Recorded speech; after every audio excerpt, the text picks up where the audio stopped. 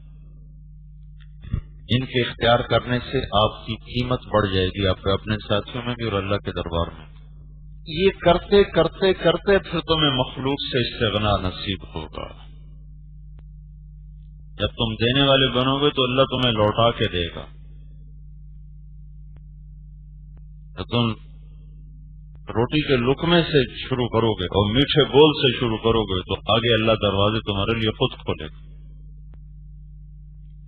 اس وقت سخاوت کی کمی ہے. پیسہ بخیلوں کے پاس. میں گیا سرحد میں حیران ہو گیا.